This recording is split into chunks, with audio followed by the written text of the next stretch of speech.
আজ বানাবো egg pasta. তার জন্য প্রথমে আমি কড়াইতে দিয়ে দেবো পরিমাণ মতো জল। জলটা একটু গরম হয়ে গেলেই দিয়ে দেবো লবণ আর তেল। জলটা ফুটে উঠলেই আমি পাস্তাটা দিয়ে হালকা সেদ্ধ করে নেব, তবে খুব বেশি সেদ্ধ করা যাবে না, তাহলে ঘেঁটে যেতে পারে। নামিয়ে নেওয়ার পরে কড়াইটা পরিষ্কার করে দিয়ে দেবো আবারও পরিমাণ মতো সর্ষের তেল।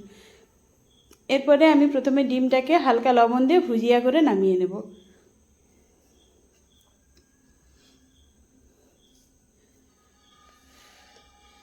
আবারও কড়াইতে দিয়ে দেবো কিছুটা তেল। তেলটা দেওয়ার পরে দিয়ে দেবো কেটে রাখা গাজর, ক্যাপসিকাম, আপনাদের পছন্দ মতো সবজি দিতে পারেন। হালকা লবণ দিয়ে প্রথমে আমি একটু ভালো করে ভেজে নেব। ভাজা হয়ে গেলেই দিয়ে দেবো কুচনো পেঁয়াজ আর টমেটো। আবারও একটু আমি কিছুটা সময় নাড়াচাড়া করে নেব। খুব সুন্দরভাবে ভাজা হয়ে গেলে দিয়ে দেবো সেদ্ধ করে রাখা পাস্তা।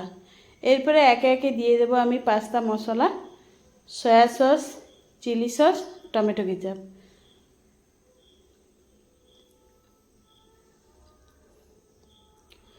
ভালো করে আমি নাড়াচাড়া করে নেব। নাড়াচাড়া করে নেওয়ার পরে দিয়ে দেব ভেজে রাখা ডিম। আবারও একটু নাড়াচাড়া করে নামিয়ে নিলে রেডি হয়ে যাবে এগ পাস্তা।